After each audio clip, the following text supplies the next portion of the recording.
Oi, gente, tudo bem? Boa noite para todo mundo. Como vocês estão? Espero que bem. A gente vai começar hoje o nosso quinto encontro do GT19, Teoria, Gênero e Conhecimento. E hoje a gente vai contar com uma presença muito especial, que é a do professor Raul Magalhães, da Universidade Federal de Juiz de Fora, campus sede. Foi meu orientador, foi meu professor de ciência política.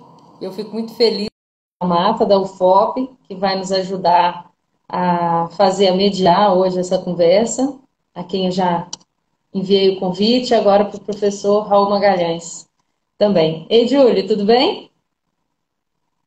Boa noite. Tudo bem, Fernanda? Tudo bem. Já mandei o convite para o Raul. Ei, Raul, Olá, deixa eu ficar na mesma posição que vocês. aqui eu acho que só aceita essa posição. O Instagram não dá muita oportunidade, não. É esse limite. Você Boa tá... noite, Fernando. Boa noite, Julie. Boa noite Boa aqui. noite, professor. Um prazer. Igualmente. Bom, eu acho que o Raul tá um pouquinho escuro aí, Raul. Ou é a minha câmera? Não, eu acho que é problema de iluminação mesmo. É porque se colocar a luz de cima é pior. Isso eu tenho É, certeza. então É. tá bom. É porque não Bom, dá para ver muito bem você não. Bom, Raul, é muito bom que você esteja aqui com a gente para bater um papo. O Raul é ótimo para conversar e eu acho que tem muita coisa para falar, né? A gente teve agora o primeiro encontro do curso na sexta-feira, então a gente está muito empolgado com esse curso de 200 anos, né, de Ciências Sociais. Eu acho que está muito ligado ao projeto de ensino de sociologia ontem e hoje, né? Não tem como descolar uma coisa da outra. Mas a gente queria te ouvir. Eu vou passar para a Julie, porque a Julie é a nossa condutora aqui. Tá bom, Julie? Tudo bem.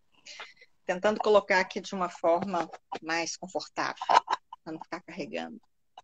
Bom, boa noite a todos. Boa noite especialmente ao professor Raul. Bom, Raul, a intenção aqui desse encontro é fazer um registro mesmo do trabalho docente, da experiência de formação dos nossos professores, das pessoas que ensinam sociologia, trabalham com sociologia. Pensar nisso, como que isso tem sido feito, como que é a experiência dos profissionais na formação e no ensino, para a gente tentar dar continuidade a essa tarefa difícil que é você sistematizar a prática docente, né? Refletir e sistematizar sobre a prática docente. E, ao mesmo tempo, manter um registro também, né, da importância desses professores na formação de cada um de nós e no ensino de sociologia de maneira geral. Então, é sobre isso que a gente gostaria de ouvir você hoje, né? Sobre a sua formação, sobre os teóricos que foram importantes para você, sobre como é a sua prática docente e o que você entende por clássico, o que você entende sobre a importância da pluralização de autores, conhecer novos, velhos autores, né? O que você pensa de currículo, o que você pensa da formação, né? Do ensino de sociologia ontem, hoje e para o futuro. É. Então, um percurso complexo e talvez eu possa, evidentemente, começar com trajetória pessoal, que no meu caso, o meu campo de formação e, vamos dizer assim, de vertebração intelectual é a filosofia política. Eu sou professor de ciência política e eu tenho uma interface com a sociologia que é muito específica, que eu vou, inclusive, narrar, faz parte de algumas preocupações que eu tinha de origem na teoria política. Bom, é, a minha formação ela é um tanto, acaba sendo um tanto eclética. Antes de entrar na universidade, eu tinha uma indecisão se eu ia fazer artes plásticas ou se eu ia fazer alguma coisa ligada às ciências sociais, alguma coisa assim, perto de filosofia, talvez. E na dúvida de que se artes plásticas era alguma coisa que eu tinha mesmo que fazer dentro de uma universidade, eu tentei fazer uma ponte entre as duas coisas, imaginar um curso que pudesse me aproximar de discussões estéticas e questões teóricas dessa natureza, que era o que me interessava.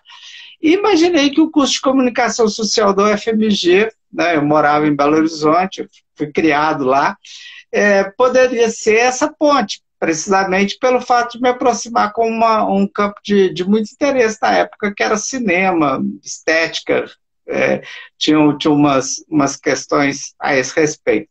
Nesse mesmo tempo, me aproximava de uma certa militância política, porque eu entro no movimento ambientalista, eu era secundarista, e eu entro para o movimento ambientalista. E entrar para o movimento ambientalista em 1977 era sofrer, eu diria que num grau que vocês não conseguem conceber, um preconceito da esquerda que é incomensurável, né? Para praticamente traidores burgueses da luta essencial, que é a luta pelo socialismo. Então, quer dizer, eu estava no colégio, eu me identifico com o movimento ambientalista, eu tinha intenções de discussões estéticas, era uma coisa muito solta nesse sentido, né? Mas eu entro para a Associação Mineira de Defesa do Ambiente. E claro, vamos lá tentar impedir a construção do aeroporto de Confins, tentar defender mata do bairro Sion, que ia ser derrubada pela especulação imobiliária, todas aquelas coisas que fazem parte do ativismo cheio de lutas e muitas derrotas, que é o ambientalismo do Brasil hoje, imagina naquela época. Mas nós tínhamos um grupo que queria pesquisar a teoria a respeito de uma sociedade, vamos dizer assim, ecologicamente informada. Nós montamos um grupo de ecologia política. Isso ainda não tinha entrado para a universidade. Eu estava no último ano e eu me lembro do livro do Jean-Pierre Dupuy, Introdução à Crítica da Ecologia Política, que foi uma primeira entrada nesse assunto e já entrava estranhando com Marx, estranhando com toda a sociedade industrial, estranhando com todo o racionalismo, ou seja, dando vazão a um certo instinto daquela natureza. Então, eu comecei esse tipo de discussão ainda fora da universidade, dentro desse campo pouco delimitado. Isso nos fazia pesquisar, né, na época, algumas discussões.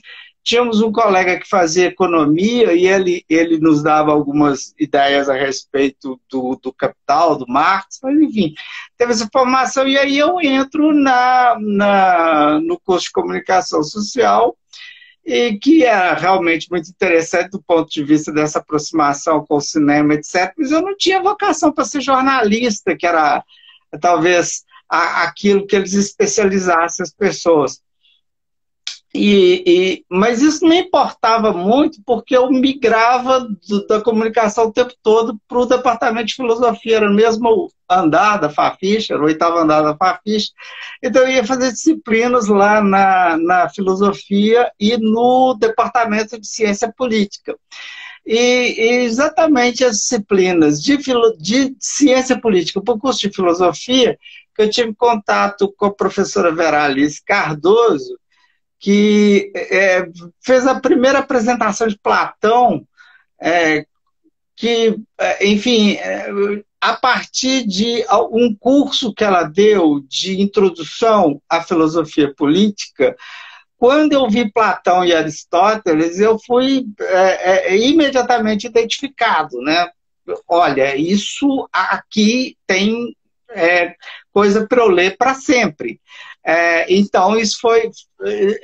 o meu registro era por aí. Por um lado, eu tinha aquelas discussões prévias de ecologia política que me aproximavam muito dos pensadores anarquistas. Eu me lembro que lá na ANDA, já que todo mundo era marxista, estatocrata, etc., nós éramos anarquistas contra... me lembro que até o caminho para o anarquismo foi Bertrand Russell, quer dizer, que é meio um liberal, né? Ele tem um livro que chama-se Caminhos para a Liberdade, que eu li na época, me pareceu muito interessante, sobretudo quando eu li sobre os anarquistas. Então, a entrada na Fafiche, movimento ecológico, anarquismo, me colocava totalmente à margem dessa... E essa busca por teoria política. E ali estava pronto. E, claro, nós temos uma série de coisas que tem que ser pesadas. O que eu vou fazer? Eu vou parar meu curso, vou trocar, vou fazer filosofia, vou fazer ciências sociais. Eu imaginei que essa não seria uma boa estratégia, que era melhor terminar o curso de comunicação e fiz um mestrado em ciência política, que era no terceiro andar. O DCP era extremamente bem conceituado, tinha bolsa para todo mundo, e é de lá que vinha a professora Vera Alice Cardoso. Apesar de eu ter tido contato com ela na filosofia, ela era uma professora do DCP. Então, na época que eu fiz, quando eu terminei meu curso em 1983, eu fui para o DCP, e fiz até um projeto para estudar o movimento ambientalista, ideologia do movimento ecológico, era uma coisa assim, coisas que eu tinha até escrito a respeito. Publicamos um livro pela imprensa oficial, né, nós da ANDA. O professor Rodrigo Duarte, do Departamento de Filosofia da UFMG, eu imagino que ele ainda seja professor, senão ele já se aposentou. Era ele que de alguma maneira, dava certa gravidade para esse grupo. Bom, então, aí, quando eu entro no DCP, aí tem uma mudança muito importante, né? Eu entro no DCP e eu já tinha acumulado muitas leituras, porque eu vinha fazendo disciplinas, mas eu entro no DCP e eu tenho contato com o professor Fábio Vanderlei Reis, e as teorias de escolha racional, e as matematizações da ciência política, e aquilo para a turma toda, só para vocês terem uma ideia para dar uma paridade, eu sou da mesma turma do professor Leonardo Avritzer. Ele é mais velho que eu como aluno, porque ele era um ativista trotskista, né, então demorava a forma, mas o Léo entrou no DCP na mesma turma que eu. Né, em 1980, final de 83, sou de 84, né? E quando o Fábio chegou com aquela teoria norte-americana, aquela coisa da escolha racional, dos cálculos das matrizes, a impressão que eu tive, e aliás foi a turma toda, ele simplesmente pegou o conhecimento europeizado que formava todo mundo lá na Fafiche. A Fafiche é completamente orientada para a França, para a Alemanha, para aquelas coisas. Ele pegou aquilo ali e simplesmente triturou, assim, passou por cima, e óbvio, o Fábio tinha conhecimento, e a sensação que eu tive foi exatamente de que eu estava numa aldeia e que os bárbaros entraram e massacraram todos e queimaram as casas e não havia mais possibilidade de... Né? Enquanto os meus colegas falam assim, não, vamos nos refugiar de novo na Europa, né? A gente precisa, vamos fazer as nossas trincheiras, os autores que a gente lê, vamos fazer a crítica a esse pensamento. Eu entendi que para eu de alguma forma refutar esse povo, eu tinha que entender o que eles estavam falando. Então a minha estratégia, bom, vou tentar entender a teoria do Fábio. Ele escreveu um livro sobre Racionalidade, que tinha saído recentemente, em que ele tentava uma ponte entre a ideia da racionalidade instrumental e que tipo de possibilidades poderia ser ainda conciliada com Habermas. Veja que o Fábio estava, nos anos 80, ele já estava tentando fazer essa ponte. Eu li o livro do Fábio e comecei a achar assim, aquele assunto ali interessante. Falei, bom, o meu objetivo teórico é fazer uma crítica desse povo. Eu quero sair desse universo a partir de conhecê-lo, né? Nesse tempo, dentro do DCP, estudo teoria da ação, sobre a matriz da teoria da ação do Weber e todas as discussões de teoria da ação, e eu imaginei na época que eu poderia discutir um ponto que não cabia muito. Eu acho que nós estávamos num momento muito irreverente do Brasil, tá? Assim, se hoje a gente está num momento muito trágico, assim, verdadeiramente doentio desse país, naquele tempo era, sei lá, governo Sarney, era um negócio que era um escárnio que ninguém tinha esperança de nada olhando para aquilo. Assim, a desordem do mundo, a anomia era absolutamente constante. Aliás, eu acho que isso é um castigo que acompanha minha trajetória. Vez por outra, o Brasil produz umas coisas malucas assim que faz com que todo o esforço acumulado pareça esquisito, meio estranho mesmo. Bom, mas enfim, aí tinha esse momento de escárnio. E eu, na época, eu estava estudando, e aí eu tenho que dizer, a minha formação foi extremamente eclética. Nesse momento eu estava em diálogo forte com o professor Antônio Luiz Paixão, que era do Departamento de Sociologia. Tá? E a partir do diálogo com o Antônio Luiz Paixão, eu comecei a estudar microsociologia. O Paixão, inclusive, é uma pessoa importante da formação do Renan, né? Que já falou, ele era uma das matrizes, e o Paixão mexeu com microsociologia, né? Etnometodologia.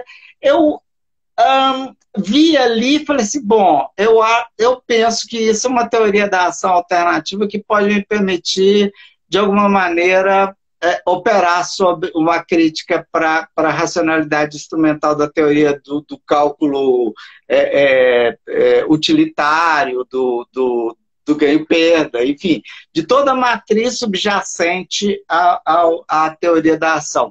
Então, aquilo ali que era a minha preocupação. Então, eu comecei a ler microsociologia norte-americana, etnometodologia, que é uma microsociologia fundamentada na fenomenologia. Alfred Schutz estuda Weber, né, e Russell, e tenta, na fenomenologia do mundo social, quer dizer assim, o primeiro grande livro pedreiras, gigantesco, que eu tinha que passar horas e horas lendo e meditando a respeito, foi esse. Né, ou do Alfred Schutz, para poder dar conta de entender qual que era a base da microsociologia norte-americana. O Schutz veio da guerra, foi para os Estados Unidos, lá em Nova York, ele é um dos interlocutores do grupo que veio da Califórnia, que queria desafiar a grande teoria do Parsons. Então, eu fui fazendo vamos dizer assim, um intensivo de microsociologia, entrando por um caminho que normalmente não se falava lá na Fafiche.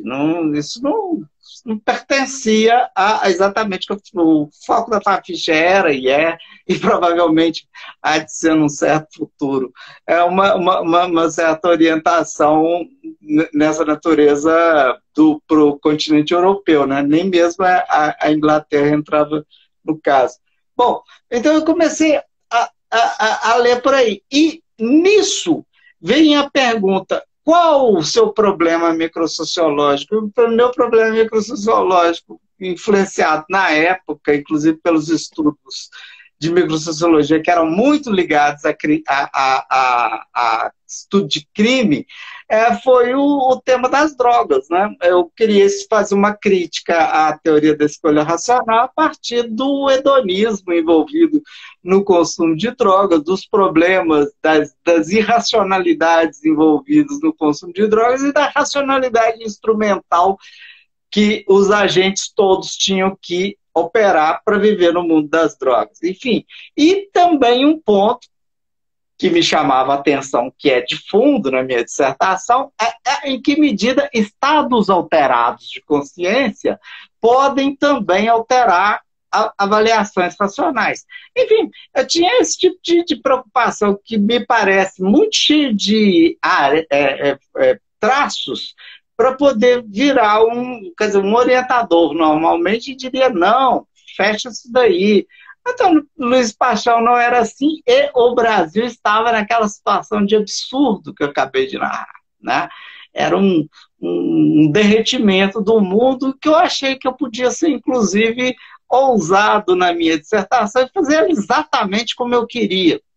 E foi isso que eu fiz, e o Paixão achou, falou assim, bom, o crime está feito, você já fez, eu acho que é melhor não te punir, vamos, né, fazer uma banca né, com um certo...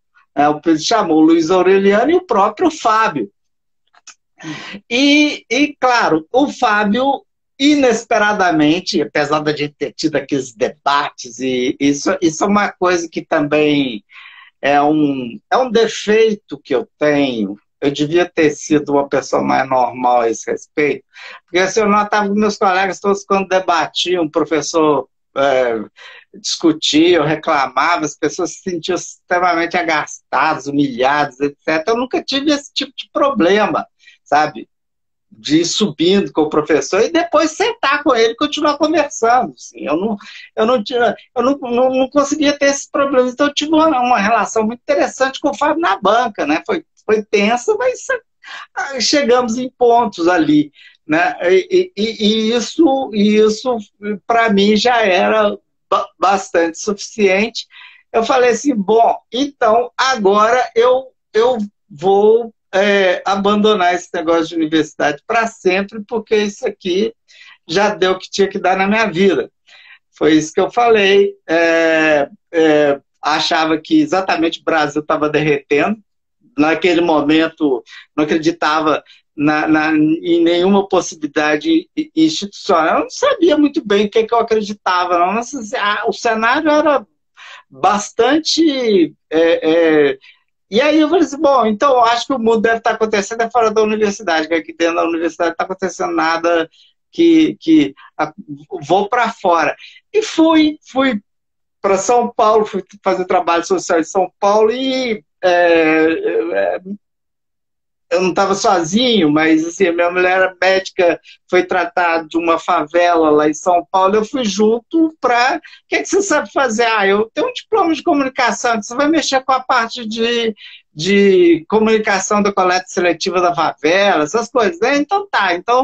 E o mundo saído da universidade, indo para São Paulo, para tentar uma vida fora, foi de uma hostilidade, de uma rudeza, assim, foi essa coisa, né? Favela em São Paulo não é brinquedo, parece, né, gente desovada, assim, de manhã. Então é um negócio que é muito sério. Assim, o nível de pressão que a gente vai tendo diante de uma coisa dessa. Aí lá mesmo eu falei assim, não, deixa eu fazer alguma coisa com esse mestrado que eu tirei. Assim, há de ter alguma coisa que seja feita. Aí o Antônio Luiz Paixão, numa conversa com ele falou assim, olha, está abrindo um concurso lá em Juiz de Fora, concurso de política em Juiz de Fora, cidade que eu jamais tinha posto os pés. Eu falei assim, bom, tá, né, tá na hora de voltar para a universidade, quem sabe ela me recebe, apesar de eu tão ingratamente ter saído e achado que nunca mais voltava porque ia realizar. Um intelectual tem que saber que poucos lugares o tipo de coisa que ele faz é tão valorizado quanto a universidade. porque fora de lá, assim, é nada. É, é pulverizado. Inclusive, o que se apresentava como o sistema privado de ensino, que aí é o lado, né, que eu não preciso gastar palavras aqui, eu acho que todo mundo sabe o que acontece. Bom, enfim, fui no concurso com todas as dúvidas que eu podia ter, mas, enfim, o que é um concurso? Me preparei, eis que chego e passei no concurso. E aí, pronto, né? Passei no concurso, espero um tempo, porque também não existia vaga, né? Naquele tempo, você fazer concurso, você podia ficar 6 meses esperando uma vaga. Eu fiquei 1 ano esperando essa vaga sair, e ela saiu por aposentadoria de professor, e eu fui colocado dentro do departamento de Ciências Sociais, para dar disciplinas de política, e eventualmente eu tive que dar também disciplinas de sociologia, mas isso era para... Bom, e dentro da universidade a lógica, a máquina sistêmica então tá aí doutorado. Eu cheguei em 91, 92 não, 3 não, 94 eu falei assim, bom, agora eu já tinha sido coordenador de graduação, aquelas coisas que a gente chega no departamento, eles jogam uma atividade para a gente aprender como é que funciona a universidade, então peguei a coordenação, fiz a coordenação, etc. Aí fui para o UPERJ fazer meu doutorado. No UPERJ, aí sim eu quis retomar o tema da teoria da ação, da crítica à racionalidade, só que aí não mais a partir da ideia da fenomenologia, mas o que estava em tela na época? O Habermas e a teoria do agir comunicativo, que até um aluno de graduação que lê com cuidado conhece todas as brechas, todos os buracos que aquilo tinha. Quer dizer, criticar Habermas não é tão difícil, mas eu tinha um jeito de criticar Habermas que ele, enfim, me parecia interessante, que é o seguinte, é que na teoria do agir comunicativo, ele supõe que, aliás, quero dizer com isso, com o Habermas, se tornou uma leitura, vamos dizer assim, de vida também, né? O autor que eu tive que ler de forma continental foi ele, foi um dos autores nesse campo da teoria da crítica da racionalidade. E a proposição que Habermas tinha de que a comunicação ela é logicamente anterior à persuasão, me parecia bastante inaceitável, porque toda a construção da filosofia política ela se dá em operação junto com a construção da democracia e da retórica. Então, portanto, o uso instrumental da linguagem, que é a retórica, ele é precisamente o espaço do exercício da política. Então, o que Habermas estava fazendo ao excluir a retórica, eu acho que ele fez apenas uma pirueta, que tem a ver com uma argumentação de produção de um conceito quase transcendental, etc. E o preço que ele conseguiu com isso foi afastar o conceito dele de qualquer aplicabilidade ao mundo empírico dos argumentos para persuasão que se dão no campo da política. Eu estou interessado no mundo empírico nesse sentido. Né? E o que eu considerava que essa linha da linguagem podia fazer com a turma da escolha racional, precisamente que todo o modelo de teoria da escolha racional, conforme a matriz norte-americana, trabalha com um conceito ingênuo de linguagem de informação. Mais ou menos como se informação fosse alguma coisa que um ator racional vai simplesmente acumulando, formando um juízo sobre o mundo, daí ele tem condição de deliberar. Eles não pensam na informação como eivada de enquadramentos, de persuasão, enfim, aqueles temas que, se eles tivessem atenção a um velhos conceitos de ideologia, eles já teriam criticado essa noção de formação ingênua da teoria da escolha racional. Então, assim, retórica me parecia um jeito de dizer para Habermas, ó, existe uma teoria da racionalidade instrumental que pode ser construído no campo da linguagem, os conceitos são da retórica. Inclusive, a gente tem nos conceitos de retórica todos aqueles movimentos típicos do ator racional. Né?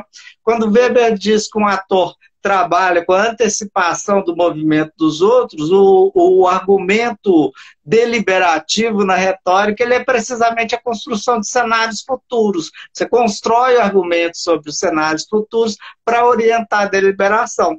Né? Como outros autores vão trabalhar a racionalidade como operando a partir de reconstruções de ações eficazes, o argumento judiciário na retórica ele é precisamente a reconstrução de temas. Quer dizer, me parecia que até as estruturas da retórica poderiam ser similarmente, elas eram isomórficas, né, com as operações da racionalidade instrumental. Absolutamente possível trabalhar nesse registro. Foi isso que constituiu o meu trabalho de doutoramento. Raul, uma coisa me chamou a atenção. Várias coisas me chamaram a atenção. É sempre bom ouvir a pessoa falar assim exatamente porque eu me interesso muito também por teoria da ação. Eu acho fundamental a sociologia se dedicar a isso. E eu sou muito impressionada quando eu ouço artistas que eu gosto, artistas desconhecidos, falando da vida deles, do processo deles, porque a gente consegue sempre perceber um caminho que é inspirador. E eu queria te colocar uma questão que eu percebi na sua fala.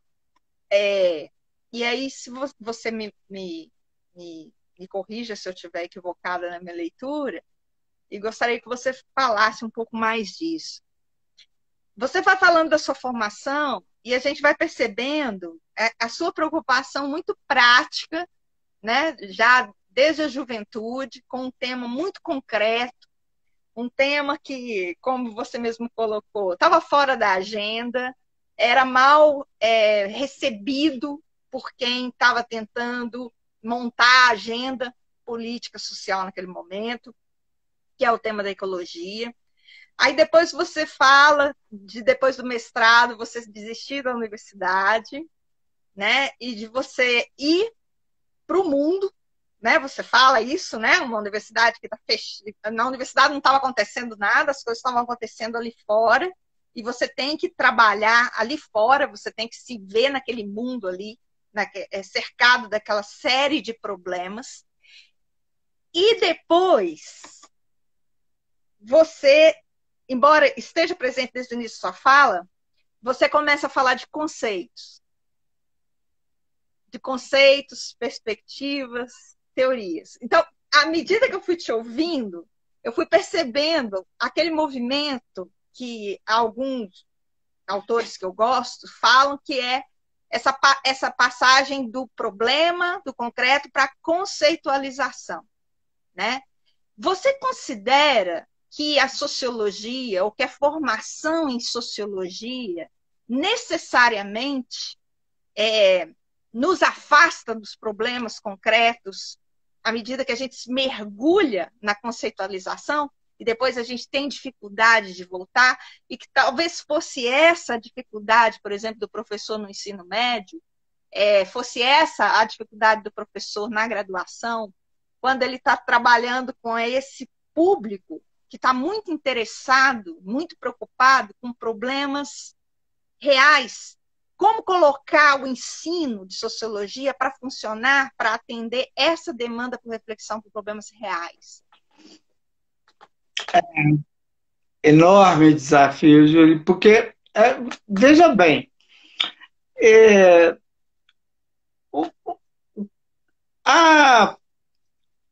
a gente tem uma certa dificuldade nesse movimento porque fazemos opções por certos tipos de sociologia. Porque há sociologias extremamente aplicadas e que não vão exigir grandes voos teóricos e que talvez fossem convidativas para estudantes, por exemplo, de ensino médio estarem praticando, para algum dia eles, a partir dessa coisa de recolher um dado, olhar para um dado, criticar um dado, ele pudesse ser apresentado a algum tipo de elaboração mais complexa. E quando eu digo elaboração mais complexa, é complexo mesmo, quer dizer, o tema, por exemplo, da teoria da ação, ela é extremamente abstrata nos seus textos fundamentais. A gente fica, né, tentando imaginar uma coisa que é tão básica, nós todos estamos no mundo, estamos agindo, pois é, para a teoria da ação, essa nossa ação, ela é uma ação pensável, mas e outras formas de ação, a projeção da ação. Então, me parece que há na sociologia um nível de complexificação que não pode, que não transita fácil. Eu diria que é pantanoso a gente tentar fazer um movimento dessa natureza. O que, por exemplo, é fácil eu pensar assim é porque eu fui colocado num meio em que a exigência do debate teórico ele faz parte de uma espécie de mundo da vida, né? Que é um sistema de pós-graduação na qual se supõe que as pessoas manipulam aqueles conceitos num nível muito elevado. Então, isso, aliás, eu queria dar aqui um depoimento que a minha turma de doutoramento do IUPESP, falar em mundo da vida elevado, foi talvez a minha maior experiência de ter uma turma de excelência. Eu tinha colegas, assim, muito, muito brilhantes, professores também excepcionais. Então a sensação de que eu estava cercado de um debate que eu não tinha tido qualidade dele ainda no Brasil, aconteceu lá, né? Porque no Brasil as coisas são muito desarticuladas. Mas, então eu vejo, por exemplo, assim, o meu movimento no doutoramento foi de absoluto desgarramento do campo empírico, apesar de que eu nunca dei conta, né? Quando o Habermas disse assim, então temos que estudar a linguagem, o que é que eu fui fazer? O que ele parou ali na pragmática do Searle, ele mudou de agenda, foi fazer uma discussão sobre normatividade, faticidade, etc. Mas eu não dei de barato que linguagem era um problema resolvido.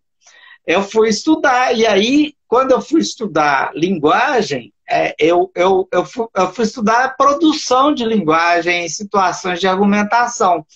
Exatamente para sair daqueles conceitos e cair no campo da palavra, né, em que as pessoas falam. Por exemplo, eu gravei sessões de Câmara de Vereadores para ver dinâmica de interação hipernormativizada, eu gravei inúmeras audiências públicas para ver debate, democracia participativa como argumentação em público, me interessava esse tipo de coisa.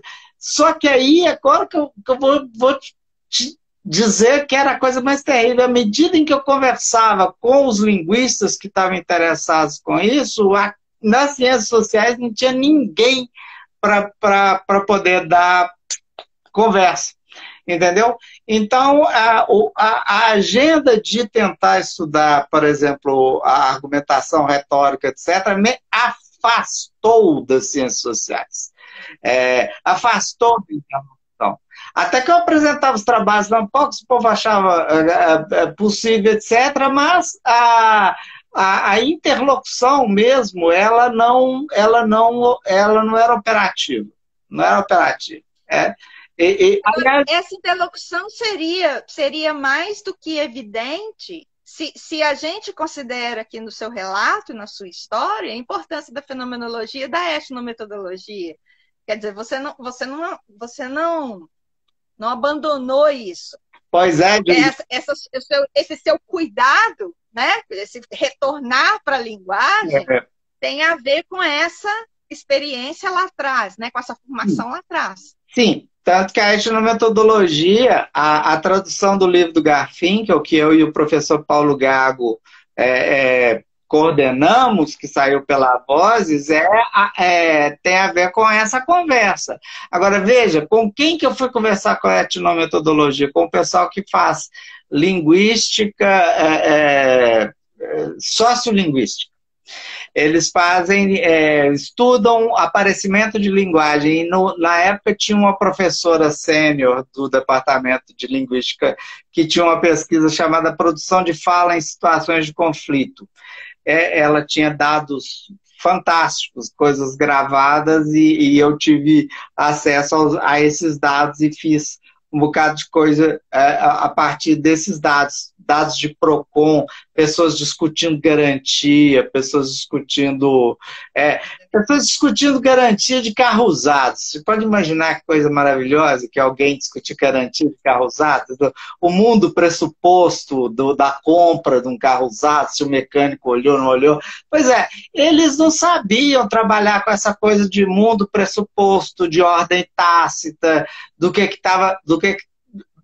de quais eram os supostos de cada pronunciamento. E eu justamente estava ajudando esse pessoal a trabalhar com a ideia de que cada palavra implica um certo universo de palavras que está ali em volta.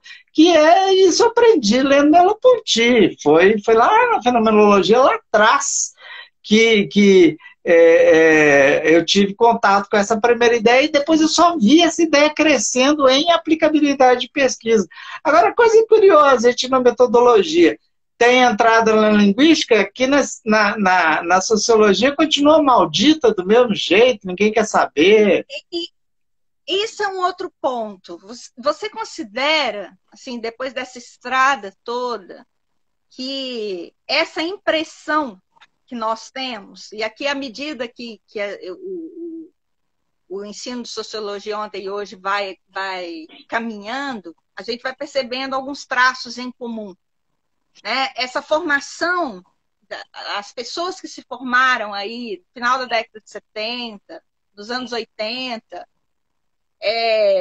ainda transitavam muito bem, ainda estudavam sociologia ao lado de filosofia, ciência política, antropologia, mesmo a linguística.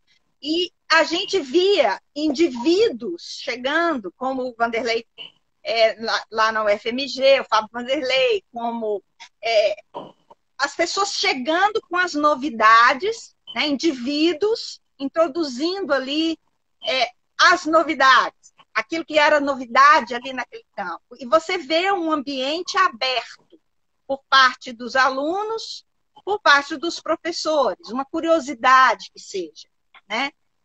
Você acha que isso mudou? Você acha que se confirma o nosso diagnóstico, a nossa impressão hoje de que quanto mais a gente tenta definir a sociologia, garantir a sociologia, o reconhecimento para a sociologia, mais recrudescido a gente está em termos de pluralização de perspectivas teóricas e também de contato com outras disciplinas? Olha isso. Talvez seja um sinal, assim, uma compensação, o fato da gente falar tanto de interdisciplinaridade, que é o fato da gente que a gente não pratica. Não, sim, essa, aliás, é daquelas coisas que a gente fala para não fazer, ou quando faz, é punido por ter feito. Exemplarmente punido. Esse princípio da realidade bateu lá no nosso departamento quando queriam fazer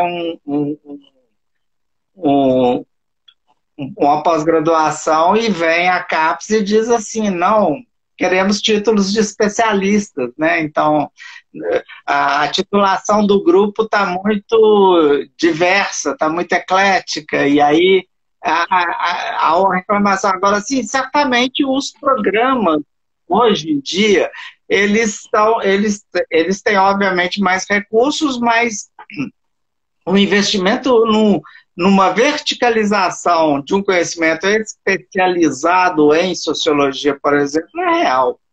Tanto, isso é tão real que estão separando cursos de antropologia de cursos de sociologia. Estão separando, não. Já existem cursos separados, esse curso separado de ciência política, lá na UNB tem um.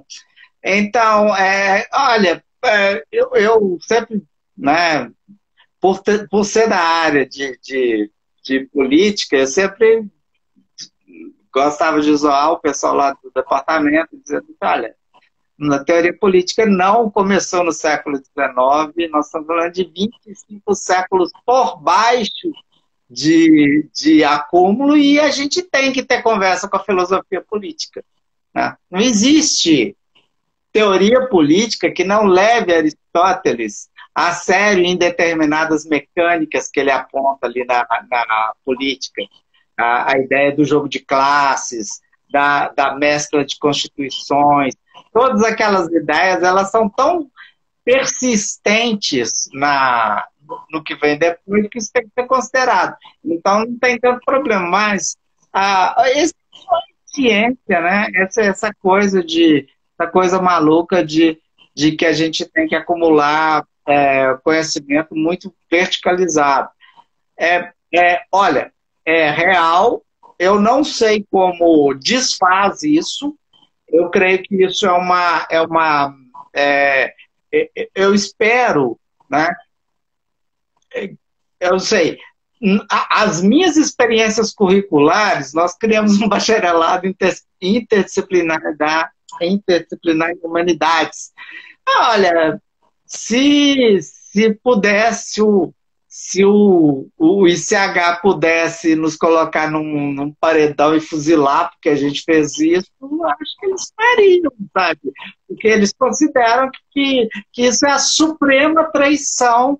Você imaginar que pode falar de um conhecimento humanista que não tem propósito profissionalizante. Isso é, inclusive, o crime dos crimes de um bacharelado interdisciplinar. O fato de você usar a universidade simplesmente para ir à universidade, pensar a universidade.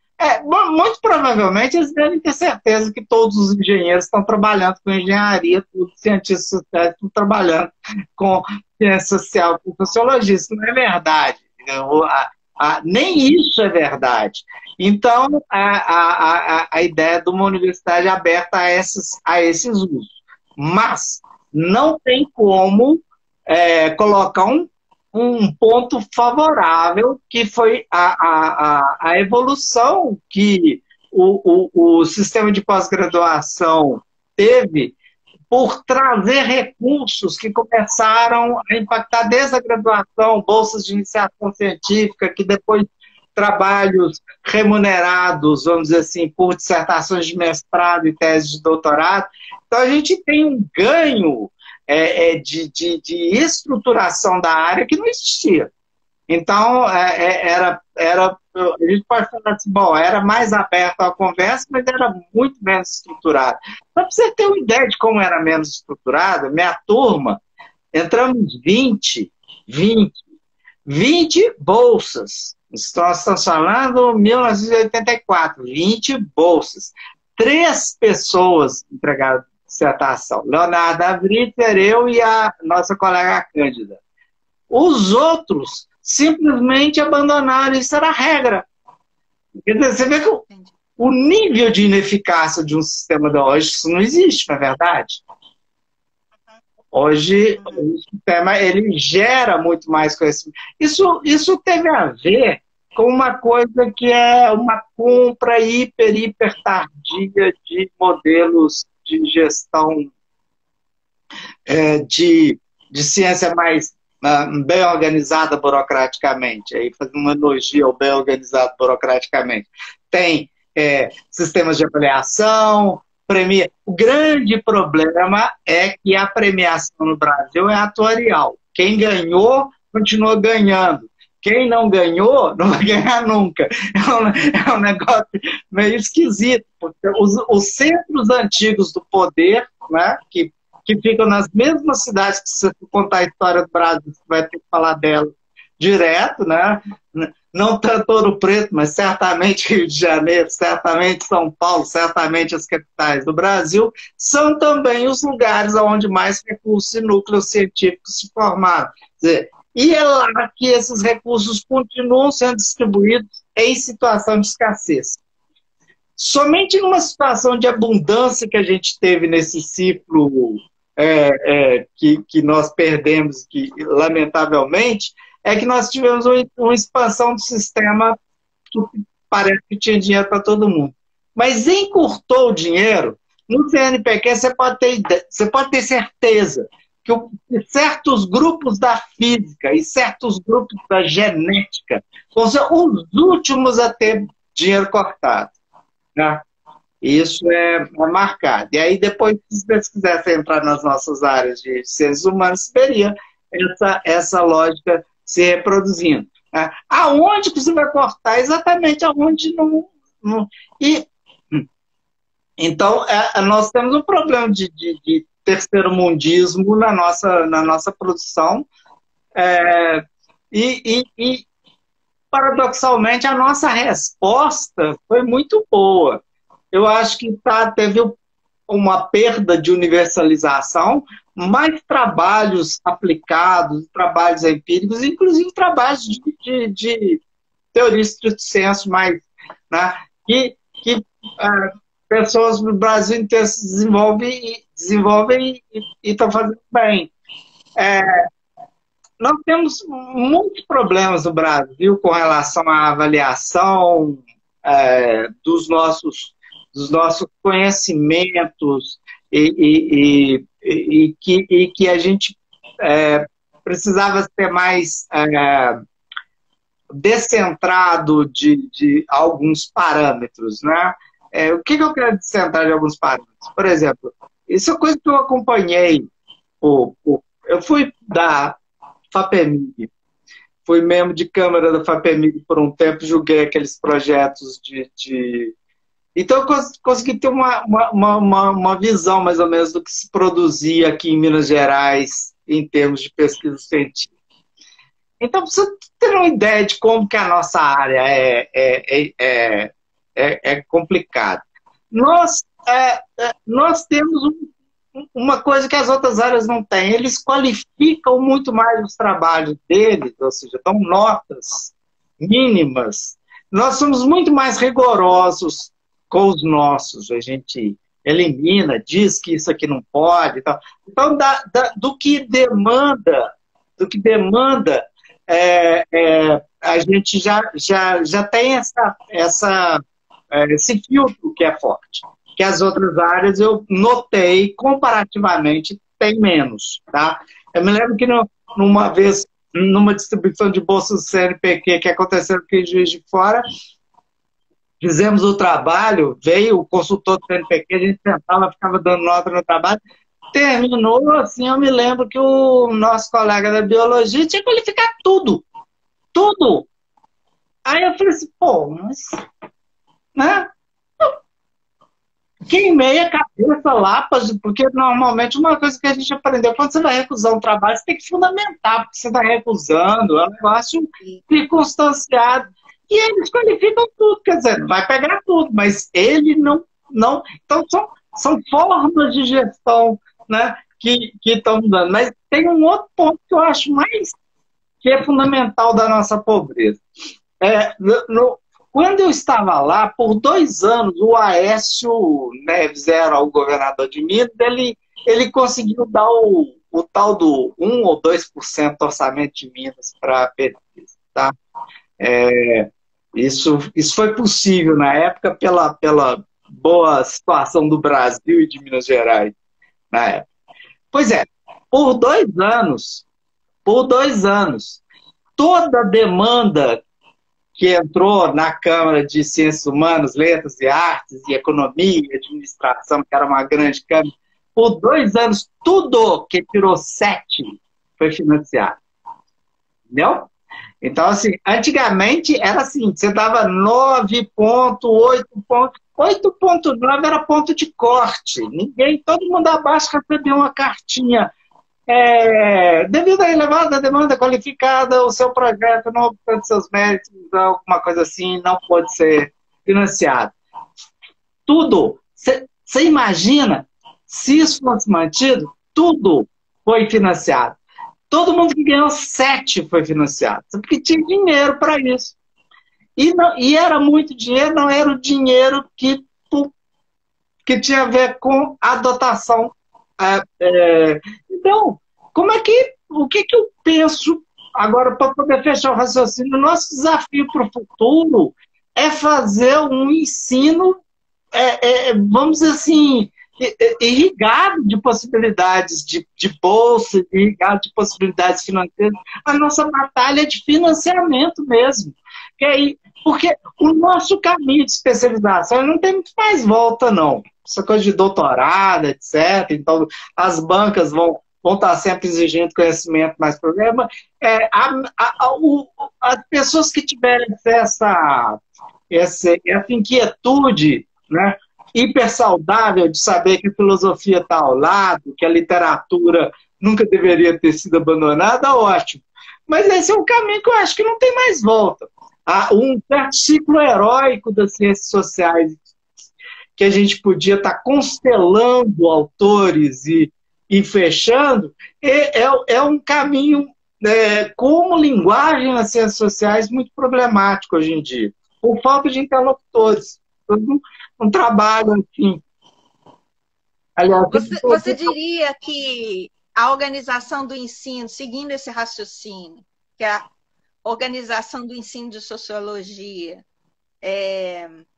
deveria se organizar de outra forma que não por linhagens teóricas ou autores? Sim, com certeza. Com certeza. Seguindo sua linha de raciocínio. Sim, com certeza. A nossa tradição, ela é muito hermenêutica. Assim, fica parecendo que nós somos eternamente livrescos, e daí, quando você fala para a pessoa que tem desafios de pesquisa, ele vai ter que dar um salto para imaginar como é que ele sai daquela interpretação. Salto mortal carpado. Dos monstros sagrados para... Então, teria que ter uma estratégia de já apresentar aplicabilidades. Isso é muito complicado quando a gente está lidando com aluno de graduação, pesquisa com aluno de graduação. Aliás, pesquisa em ciências. Eu fiz muitas pesquisas com eleitores, etc. O crescimento dos problemas relativos a comitês de ética também tiveram impacto na vida para a gente fazer pesquisa. Para fazer pesquisa com estudante, mandar estudante para campo, não é necessariamente fácil, por causa das garantias que a gente tem que ter em relação a isso hoje em dia. Mas pesquisas mais aplicadas, uma antena para os fatos do mundo. Isso eu acho que deveria pertencer, sim, por uma coisa que é básico, né? É a linguagem, que a gente tem que trabalhar em cima da linguagem que está sendo oferecida. É mais ou menos essa. Esse campo de pesquisa. Eu acho que a gente tem que sempre finalizar para o pessoal que a estrada vai longe, né? Eu me lembro que quando eu fui professor da primeira turma do turno noturno de Ciências Sociais de Juiz de Fora, ela teve 19 alunos no primeiro semestre. No segundo semestre, ela se estabilizou em 3. Né? Você pode imaginar o tamanho da evasão de um semestre para outro. Mas esses três se institucionalizaram, né? Viraram, inclusive, professores. Mas eles não sabiam, por exemplo, eles nunca tinham ouvido falar até o segundo período que existe uma coisa chamada mestrado. Isso não existia em Juiz de Fora, eles também não sabiam. Né? Então, essas coisas têm que ser sinalizadas como um caminho possível de construir, porque é isso que vai dar para o aluno mais vocacionado uma certa tranquilidade. Quando eu estava na graduação, eu já sabia que eu queria ir para o DCP.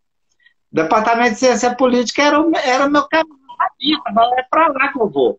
Então, porque estava perto. Agora, quem não tem essa informação, quem não é preparado para esse caminho, tem uma certa pergunta meio de trivial, de o que eu faço com o que eu estou fazendo, né? Que é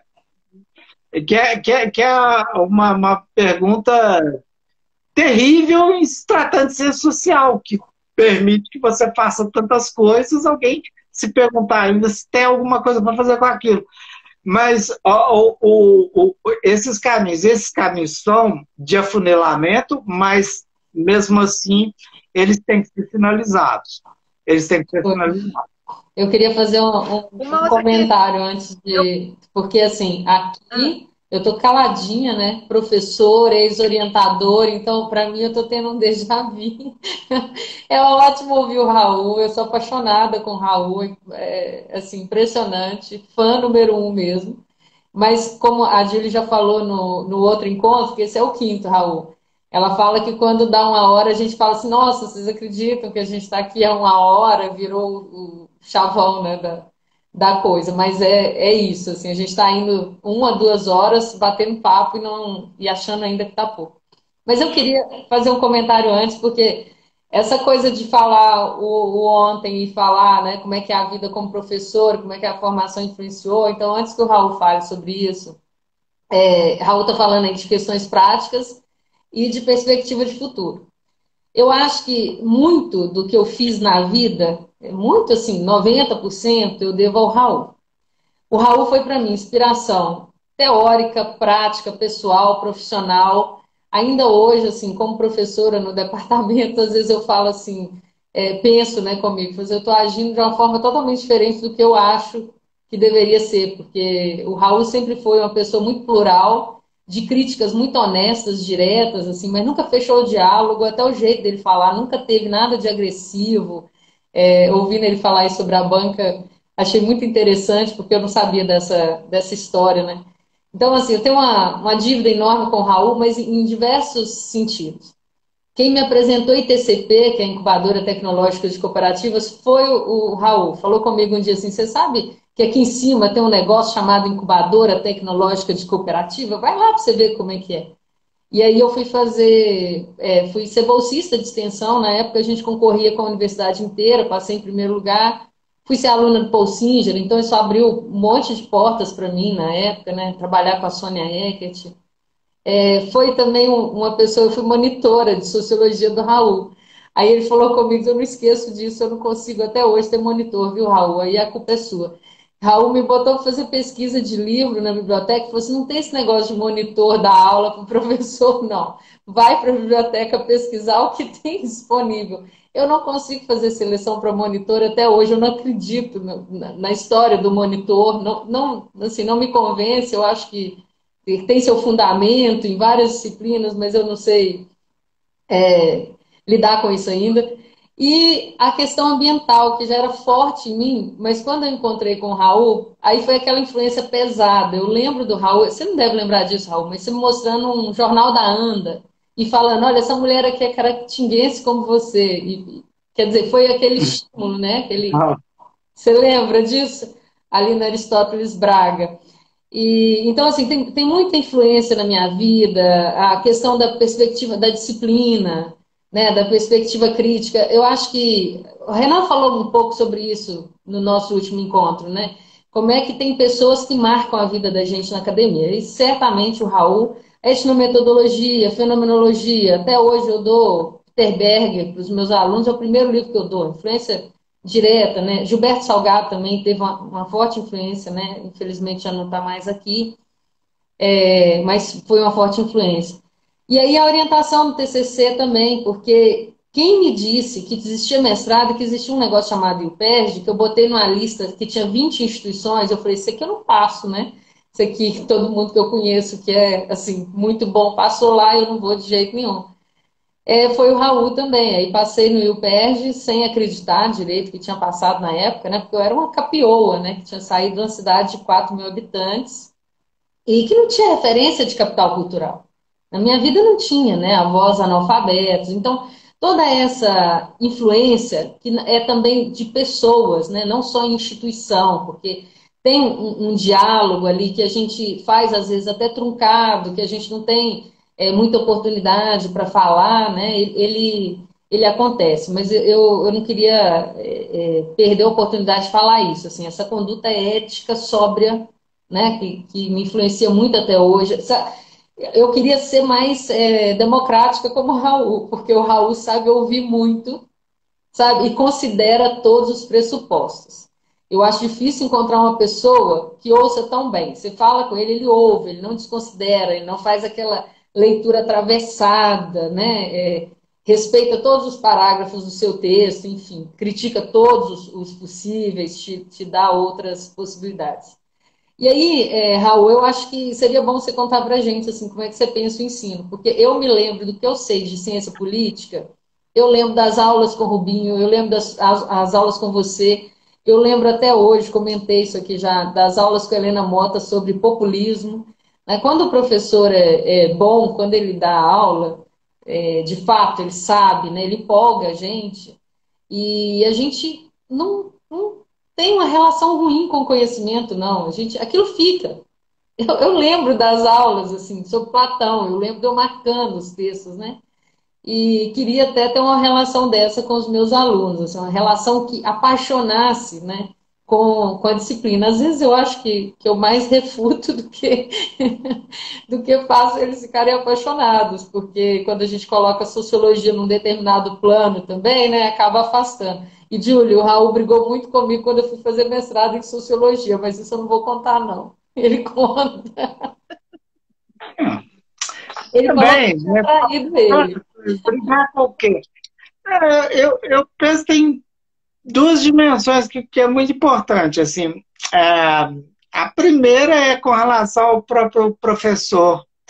A gente não pode parar de se colocar uma tarefa de estudo, né? Acho que estudar é o que garante que nós vamos dar aulas minimamente competentes. Então, essa para mim, é uma diretiva fundamental. Então, e isso está relacionado também com uma certa busca de alguns caminhos, algumas bibliografias que a gente não leu, que a gente tem que ir sempre lendo, né? Tentativa de não esclerosar nos mesmos livros, talvez ajude uma certa empolgação, porque isso é a coisa da busca. Agora, isso eu acho que é a parte menor, né? Isso é uma parte da satisfação pessoal que a gente tem. Com relação aos alunos, eu acho que isso que todo... Né, lembrar que o modelo pedagógico grego supunha que as pessoas tinham que ter as suas vocações despertadas a partir do reconhecimento que elas têm das coisas do mundo. Então, os alunos, eles trazem coisas, o professor que ele tem é que meio que mostrar o que ele trouxe e falar se é isso que você quer. Isso ajuda muito a desenvolver trabalho, tá? Por exemplo, no caso, você sinalizou alguma coisa de cooperativa, como eu sabia que tinha a incubadora de cooperativas, eu sinalizo você para lá. Isso é mais produtivo, você mostrar para a pessoa que existe algo no mundo que dá sustentação para aquilo que ela está sentindo, que talvez ela devesse ter contato com aquilo, do que o que é, vamos dizer assim, uma das máquinas da universidade, que é podar as pessoas. Não é isso que você quer estudar esses textos aqui, ó. você dá uma pilha de livros e diz, e é isso que você vai saber. Esse é o mecanismo básico e ele produz aquela coisa, ou gente tristemente adaptada a esse esquema, ou algum nível de conflito com esse esquema. Esse outro tem o problema de que a pessoa pode ser tá ligada àquele assunto por uma natureza mais afetiva do que intelectual, mas é assim que eu aprendi a trabalhar. Assim, eu entendo que os alunos são diversos, que o sistema precisa mesmo de possibilidades, que era o que eu faço. Eu tento entender o que ele quer, né? Aliás, esse semestre eu vou ser professor de novo daquela disciplina de projeto de TCC, né? Que os alunos pegam e falam o que é que querem, aí a gente ajuda a fazer projeto. Por quê? Porque aí dá resultado. Conhecimento tem alguma... Eu não fui tolhido e também não permiti que orientadores me tolhessem de me movimentar em relação à direção que eu queria. Isso é fundamental. Assim. Eu não me considero uma pessoa, eu queria ter escrito sobre isso, não me deixaram. Isso não aconteceu comigo e eu não creio que se tivesse acontecido tinha funcionado bem. Então, aí a gente tem que ser bem informado sobre coisas, né? Você tem que saber do que está acontecendo no mundo para exatamente compreender esse tipo de diversidade. Mas não chega a ser a coisa mais absurda do mundo, não. As pessoas, por exemplo, elas têm uma identidade com alguns problemas, e se for olhar, tem textos que batem exatamente com aquele assunto, é só questão de você encontrar os textos e entregar.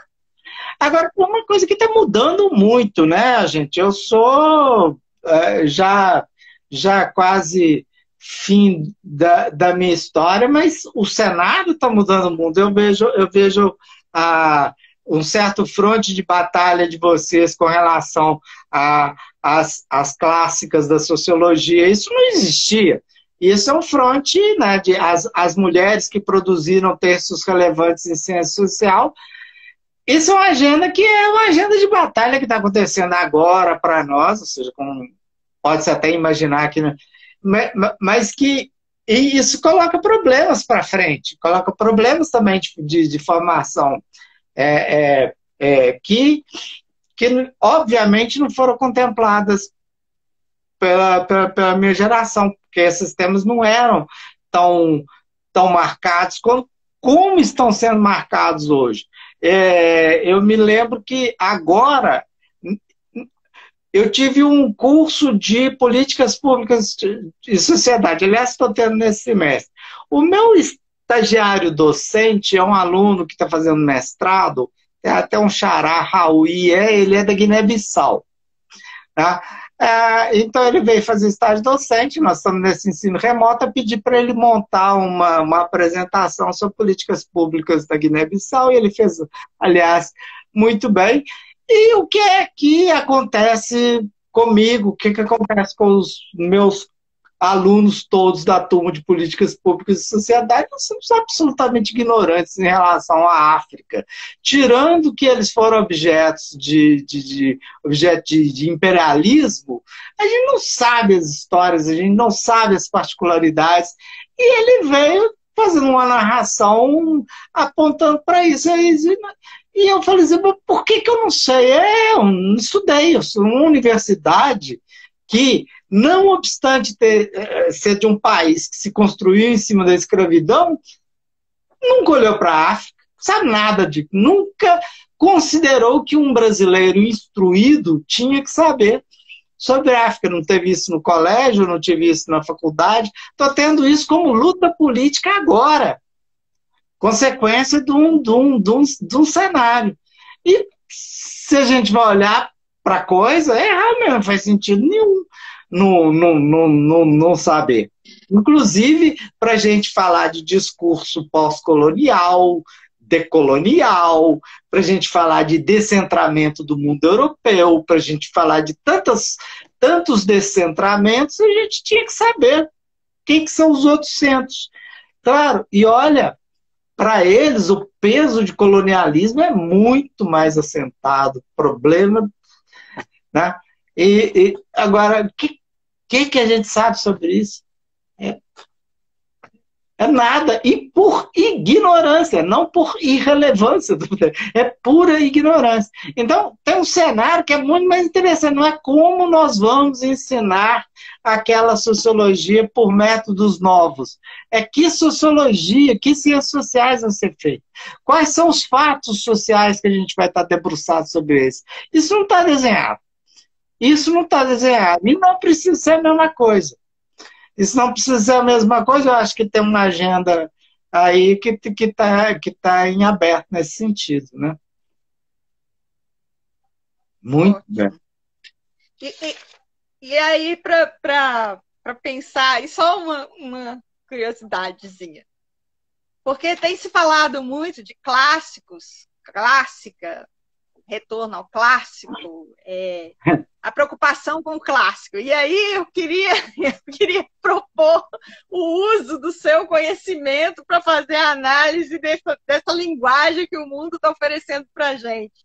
Né? Como é que você vê isso, Raul?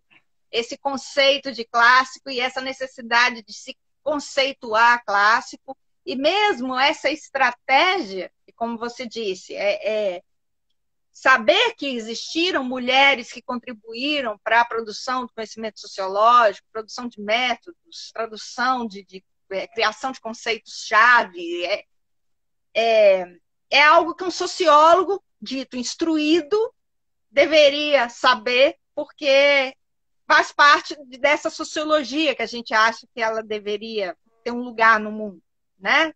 Tem temas, tem situações que deveriam ser contempladas e não são.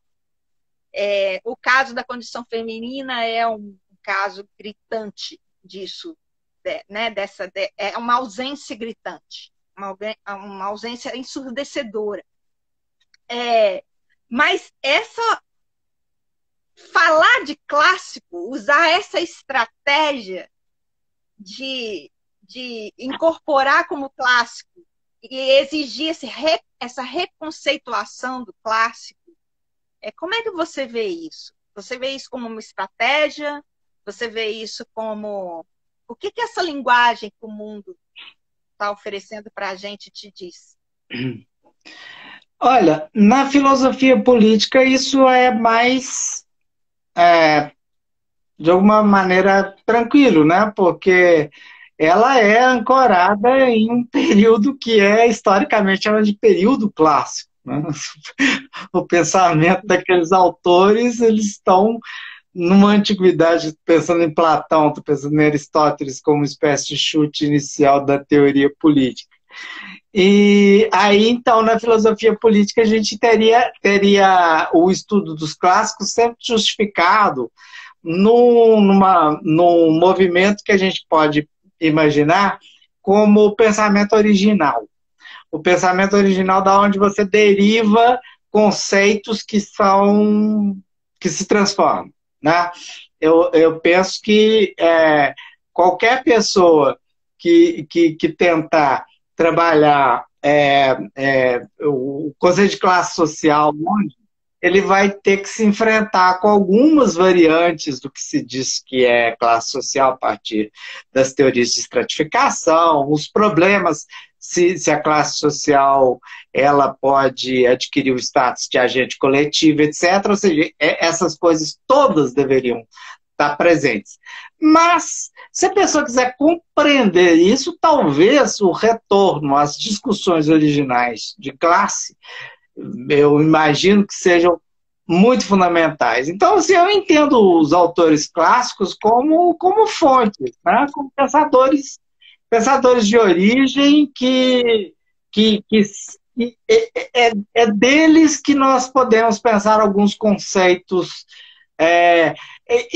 Para a gente lidar com eles, com os alunos de graduação, é fundamental o contexto histórico, é fundamental, de alguma maneira, mostrar que a pessoa está naquele tempo, mas é fundamental mostrar como houve, com esses pensadores, uma discussão que normalmente a gente chama de recepção, né? No caso dos pensadores clássicos, como é que o mundo cristão os leu? Né, os gregos. Depois, como é que o mundo pós-medieval, no Renascimento, foi lido. Então, tem esses desdobramentos. Isso é muito importante para a gente também não ter uma leitura ingênua. Não houve tempo da humanidade em que eles não olhassem para algum tipo de Grécia. Né? Mas que Grécia que eles estavam olhando? Que é diferente. Isso muda tudo. Agora, nos nossos clássicos mais recentes, do século XIX para cá, eu creio que é absolutamente factível para nós, mas nem um conhecimento muito absurdo, a gente ter um certo desenvolvimento cronológico, que vai, assim, quais foram as apropriações que aconteceram desse pensador? Como que ele formulou? Quem leu depois? Quem foi o discípulo? Quem foi Então, essas coisas aqui, esse tipo de história intelectual, para mim, era o que desmistificava o problema. Aliás, eu gosto muito dos autores franceses, porque os franceses, eles têm... tudo para eles tem história, né? De alguma maneira, eles começam a contar a história, de como é que as coisas se desenvolveram ali com relação àquele conceito. Então, eu gosto dessas histórias intelectuais. Quem foram as escolas. Então, esse mapeamento intelectual que permite você dizer assim, bom, aquele autor é o clássico. Por quê? Porque ele que é a referência para essas escolas. As escolas estão dialogando com ele. O conceito, né? O conceito vai tendo apropriações, às vezes fusões que dependem do talento de cada pessoa que faz o uso, mas é esse caminho. Porque o que é totalmente absurdo, que funde a cabeça de um jovem, talvez, uma jovem, é você apresentar um autor para ele que não viu nada desse mundo e dizer assim, bom, é ele. E você não faz a mediação. É ele por quê? O que aconteceu depois dele que você está falando com ele para mim, neste momento? Né? Então, essa história intelectual que garante o clássico. Quem fez o clássico, lembra as palavras do Calvino, quem faz o clássico é o leitor, né? Temos um professor no departamento de Ciências Sociais que ele escreve com muita frequência uns livros que são ensaios meio de devaneio, o professor Gilberto Vasconcelos, então ele escreve bastante, né? Enfim, qualquer coisa que lhe vier à cabeça, e aí ele anuncia os livros dele, produziu um outro clássico. E a gente, obviamente, dá risada. Ele escreveu e ele já acha que escreveu um clássico. Bom, quem sabe se for lido, relido no futuro, seja realmente um clássico. Essa história intelectual da recepção. Eu acho que é isso que garante um clássico rigoroso. É isso que garante um clássico sem fetiche de que aquilo é um texto santo, é um tipo de Corão, tem ali, sabe, alguma coisa que você está sempre buscando. As pessoas começam a trabalhar com textos dos clássicos como se eles fossem fontes infinitas de entendimento do mundo. Ah, bom, tem uma coisa, né? A gente pode falar, bom, você pode, realmente, você vai fazer uma crítica do capitalismo, ok? Remontar a Marx é absolutamente fundamental. Agora, se você quer fazer uma crítica do capitalismo neste exato momento, com internet, você vai precisar de algum tipo de aporte também, você vai precisar pensar também coisas que você não vai poder extrair daquele texto. porque é uma tremenda maldade com o texto antigo você vir com o seu problema. Você fala lá de anacronismo. Então, é um erro metodológico absurdo. É acreditar que os textos são como se fossem pitonisas, né? Dali se tiver saído alguma fumaça, algum conhecimento esotérico. Não é isso que se trata. Então, a mediação, e isso é muito fundamental. Eu acho que a gente precisa de muito boas histórias intelectuais de conceitos, pontes muito bem trabalhadas, autores, problemas, épocas. É isso que eu acho que vai garantir o fascínio, falar, pô, todo mundo se debruça em cima dessa ideia. Ela tem um fundamento original. Acho que essa que é o original, originário. Essas são as grandes ideias. A gente levou um susto muito grande com o curso de 200 anos, Sociologia, porque a gente teve que parar as inscrições de tanta gente que tinha se inscrevendo, né? Fizemos o primeiro encontro na sexta-feira, já com mais de 500 inscritos. Para um curso de extensão, é muita coisa, né? E a proposta é exatamente ter vários teóricos trabalhados. Até te mandei, né, pedindo opinião sobre quais teóricos trabalhar, quem recomendar e tal. Porque a gente também tem dificuldade de achar nomes para falar sobre os teóricos que geralmente não são trabalhados, né? Tivemos dificuldade com Leplay, com Herbert Spencer, quem mais, Júlio? Teve muita gente. Glamowitz, né? Lembra os alemães? Autores desconhecidos, os novos velhos, né, como Lawrence von Stein, David Brown, porque tem esses autores que, igual você falou, é preciso uma história intelectual muito bem feita, mas tem autor que a gente não tem. Você tem que começar do zero essa história, porque não tem. Né? A existência foi realmente apagada. Então você tem que ir lá e recuperar, né? Do início. Mas aí eu queria. Um trabalho fundamental, né? Quem faz isso, essa mineração dos autores. A mineração. Agora, a gente teve uma surpresa também, que foi o seguinte: muita gente querendo falar sobre esses teóricos. Então, o Leopoldo Eisbohr mesmo, quando a gente mandou o convite para ele, achando que ele iria falar sobre o Zimmel, aí ele falou assim, olha, tem uns 4, 5 aí que eu quero falar. Quer dizer, Zimmel não, né? Zimmel eu já falei demais e tal. Tipo, assim, sabe? Já escreveu um livro a esse respeito, né? Mas você acha que tem aí um interesse nascente pela sociologia? Porque a gente esperava que ia ter um público muito pequeno, de 80 pessoas, sabe? Sociologia tem apanhado muito. O que você acha? Eu acho que tem sempre o status da leitura das ciências sociais já é estabelecido. Quem manipula o discurso no nível que nós trabalhamos a respeito da análise social nos distingue como autores. O tipo de...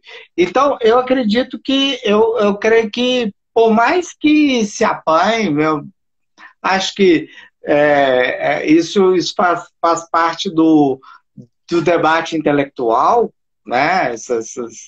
Esses temas, eu creio que o espaço da sociologia é crescente. Eu tive no Congresso Internacional da ISA, da Associação Internacional de Sociologia, lá em Yokohama. 5.000 pessoas, e temáticas as mais... e coisas assim que eu adoraria ter visto se desenvolvendo no Brasil. Tinha um grupo de trabalho lá de sociologia visual. Tentar trabalhar teoria sociológica a partir de discurso de imagem, ou produzir a câmera como um grande relato. Uma das coisas que a gente sabe que é extremamente poderoso para gravar o mundo e fatos sociais, enfim. E essa coisa muito desenvolvida em alguns lugares, E lá na ISA tinha, e tinha livros a esse respeito. Eu falei assim, gente, né? Volto lá para o Brasil, e se você for falar de sociologia visual, não tem. Então, quer dizer, tem caminhos acontecendo no mundo todo, e que eu acho que esses caminhos têm que florescer para toda parte. Então, eu acho que eles estão acontecendo com essa diversidade, esses autores todos. Eu acho que o espaço da sociologia é incontornável. Essas coisas, por exemplo, que a gente pode brigar, é uma ciência que comparado com outras ciências, só que é incontornável, que ninguém vai conseguir, por exemplo, aferir a opinião pública sem consultar cientista social, entendeu? Para poder saber se aquelas operações estão corretas. Desde o nível do mercado até o nível, por exemplo, para a gente fazer um mapa da violência no Brasil, o Fórum Brasileiro de Segurança Pública soltou agora, quem é capaz de tornar determinadas categorias que eram invisíveis, visíveis, que entrou agora nesse Atlas, por exemplo, violência contra portador de deficiência. Antigamente não existia essa categoria, entendeu? Você maltratar pessoas, pessoas que têm deficiência e que são vítimas de muitos maus tratos, virou uma categoria específica. Porque isso desaparecia na coisa. Quem é que desinvisibilizou? Precisamente quem pesquisa o campo. Quem pesquisa violência contra criança que fez isso. Quem pesquisou as violências contra negros. E aí você vê como as categorias são formadas. Então, não tem como uma sociedade, no nível de complexidade que nós vivemos hoje, funcionar sem que tenha reflexibilidade, que é a gente que produz. Não são os economistas, não são os médicos, não são os astronautas. Quem produz o entendimento do fluxo de relações entre sociedades são cientistas sociais, são sociólogos, são cientistas políticos. Não há... Então, ninguém entendia, né? Ninguém entendia por que um não branco tem 11,6% de chance de morrer e um negro tem 29 ponto não sei quantos por cento de morrer. Por que isso? Quem é que chama atenção para essa relação? Não são os polícias. Não é a polícia. Quem é a sociologia da segurança pública. Então, a gente funciona como uma espécie de grande geração desse tipo de reflexividade. Não há conhecimento possível que nos substitua. Como a gente não pode sair por aí falando assim, olha, eu quero que a neurocirurgia acabe. Bom, neurocirurgia tem um espaço que é a neurocirurgia, ciências sociais estão aí. É muito institucionalizado. Então, eu acho que a página tem que ser meio virada. Eu considero que talvez fosse interessante que o avanço da nossa conversa não fosse tão de especialistas. Daí eu, voltando em bacharelados em humanidades, eu acho que era interessante. Eu penso que seria muito interessante que cientistas sociais fossem pessoas mais que entendessem que a gênese do conhecimento sociológico não foi feito sem esse diálogo. Porque esse diálogo estava na base, né, das histórias, de como elas se desenvolvem. Né? Então, eu acho que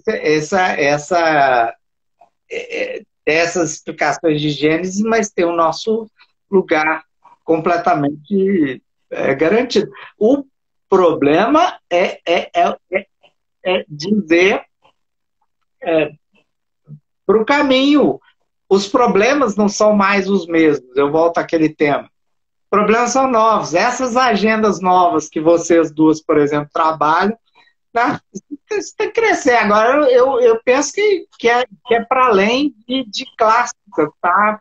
além de clássicos, é, é produção mesmo de conhecimento, do assunto, rever, né?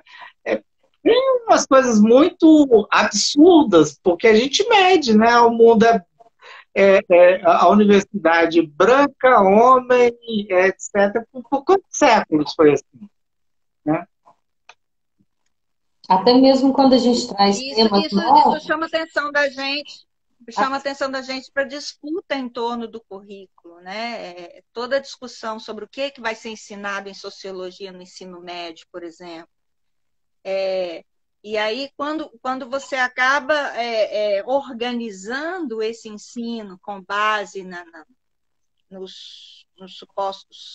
suposto cânone, ou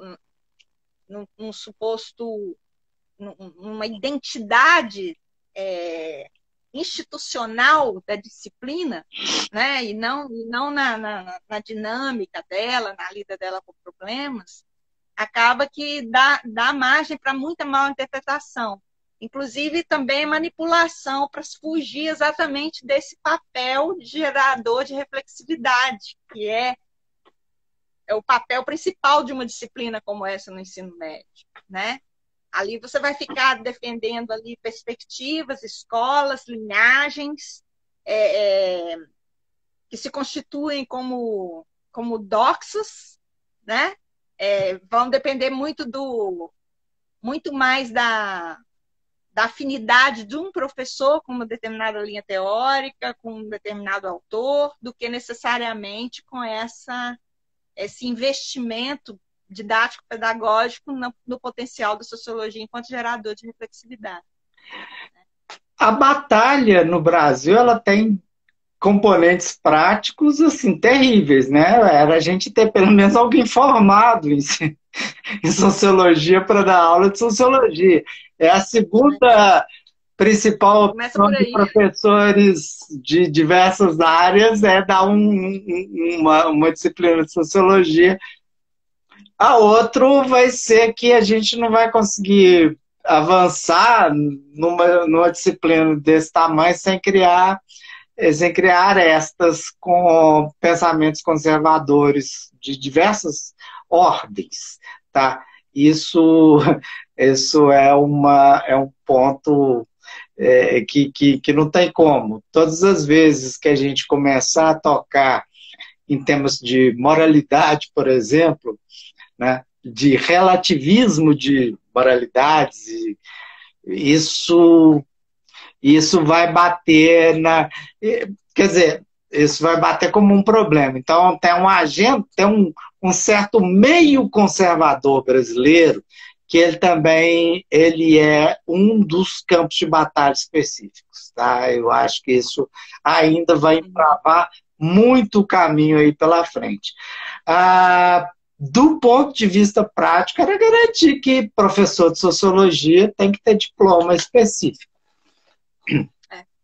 Eu acho que essa batalha é sindical, essa batalha ela porque o professor que dá as aulas de sociologia, às vezes ele está só complementando o quadro de horário dele e se forma a partir... Eu já vi material que veio de segundo grau bem sofrível, assim eu diria, porque a pessoa sequer teve contato com isso, né? Não sequer teve formação. Então o problema é tão grave que ele começa por esse tipo de batalha. É quase como se a gente estivesse dizendo assim, olha, precisamos fazer com que os médicos que cuidem da saúde da doença, porque, né?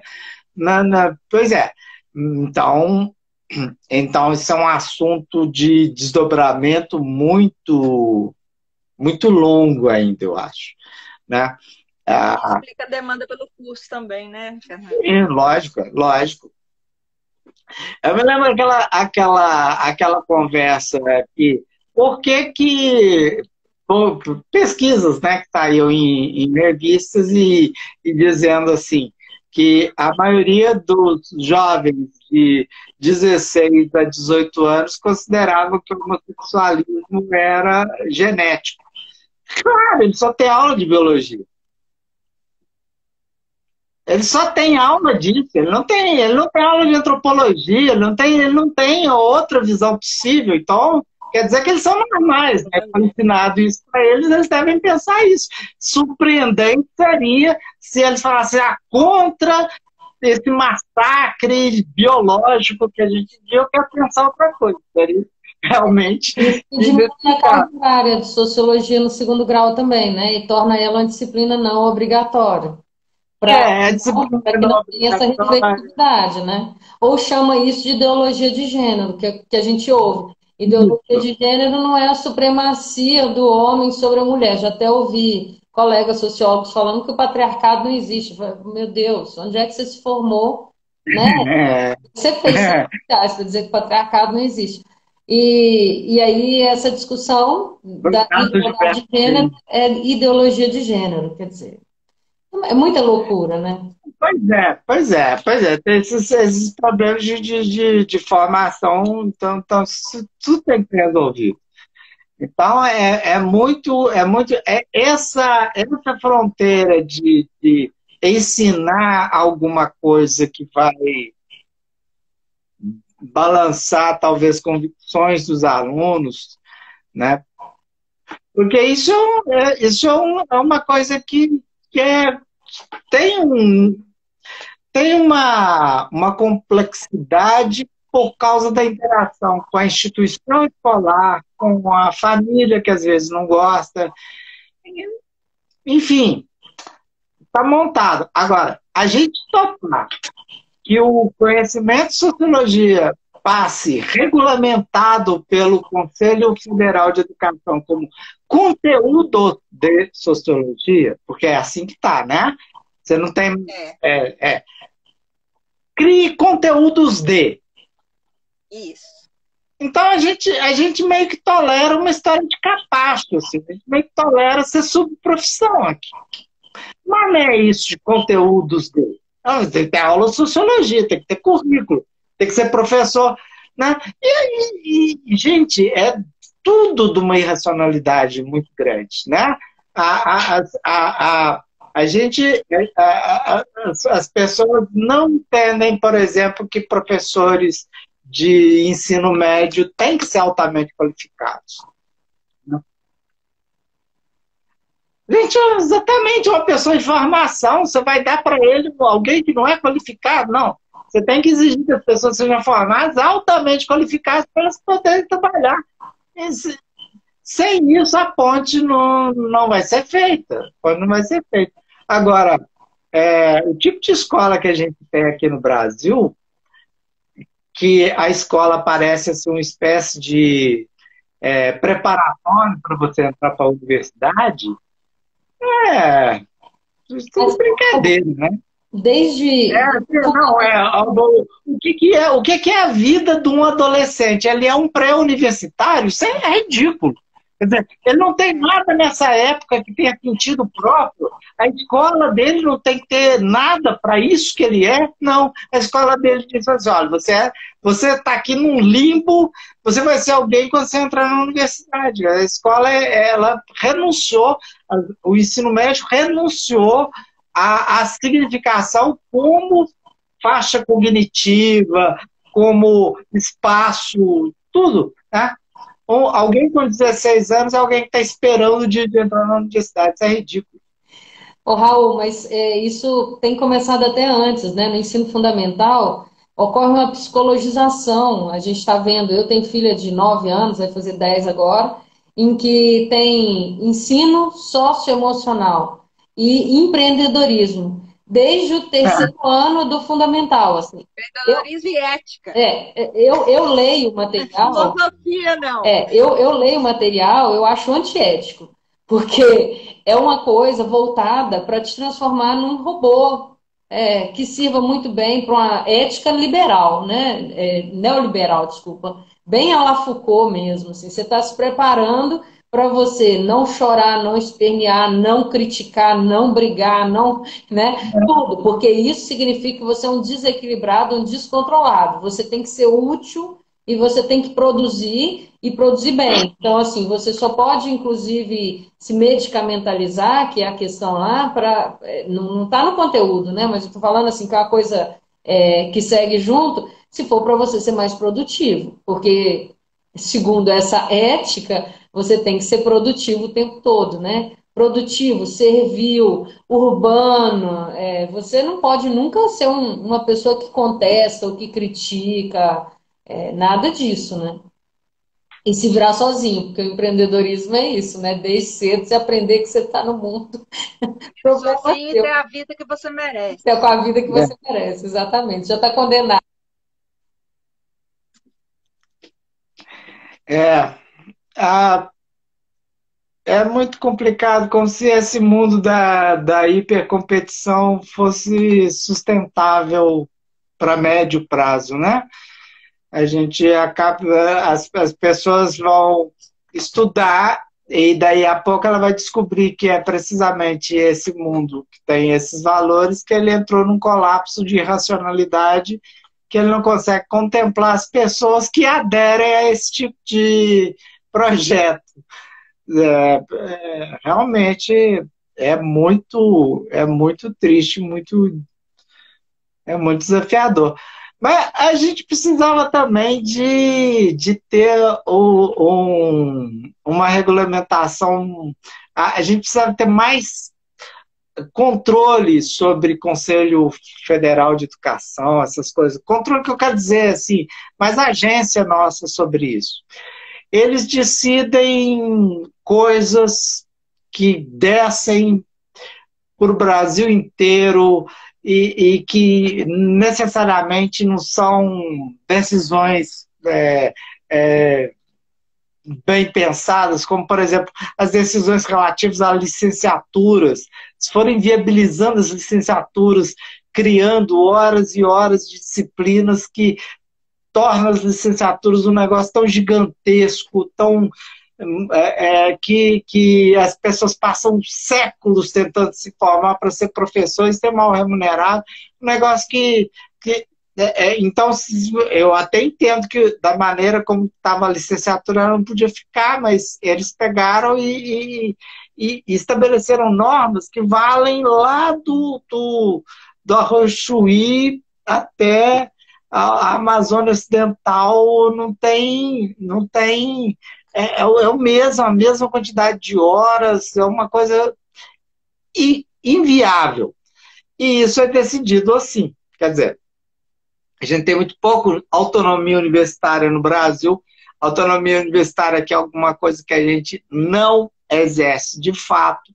As universidades são totalmente tuteladas por Brasília e quem foi às reuniões de conselho superior da universidade sabe que as universidades brasileiras elas recebem todos os dias um monte de normativas e ficam discutindo como é que cumpre aquelas normativas. É como se existisse um rei num lugar muito distante assim que mandasse um cavaleiro correndo com um pergaminho, ele lesse e a gente vê um negócio que parece estar no rincão da China obedecendo alguém que está lá em Pequim. É uma coisa maluca, quer dizer, se essa universidade é autônoma ou não é, ela faz as suas normas ou não faz, ela entende o que é educar ou não entende. Ela tem capacidade de se avaliar, inclusive, eu acho que a autoavaliação é uma coisa muito importante, ou não tem. A resposta brasileira é não tem. Não tem. As universidades querem verbas enormes para poder funcionar. E que nem interdisciplinaridade é uma retórica, autonomia universitária é outra retórica. Então, para a gente querer mudar esses esquemas de como a gente vai dar aula, a gente precisava de um esquema menos engessado, né? Menos engessado, ou que a gente tivesse, pelo menos, mais protagonismo, mais direito de protagonismo. 2 horas, gente. Temos que encerrar. É. 2 Mas o horas de papo papo. bom é assim. Eu queria agradecer muito, viu? Foi um prazer, assim. Eu gosto muito de uma frase do Fichte, ele fala que na educação a gente precisa de curiosidade de um amigo, né? E aí, hoje eu vi aqui um amigo nesse sentido, né? Uma pessoa assim, inspiradora, uma fala inspiradora, uma trajetória inspiradora. Então, eu queria te agradecer muito, né, por gerar essa reflexividade toda. Obrigada. Obrigada por ter aceitado o convite, Raul. Foi ótimo conversar com você e falar sobre sociologia e ciências sociais. Agora, nesse momento, inclusive, né, pré-7 de setembro, meu Deus. Pois é, pois é. E aí eu falei assim, estamos de novo naquele Brasil que está derretendo, essa impressão terrível que eu tenho, assim, de que tem algo que acompanha a minha vida. Não, não, isso é excesso de autocentramento, né? Mas é isso, gente, isso era o passado, quer dizer, essa desordem do mundo não tinha sido deixada, não, ela eclode, essa loucura, e aí amanhã tem um capítulo histórico, especial, parece, né? Amanhã tem um capítulo especial dessa loucura, né? Que está acontecendo.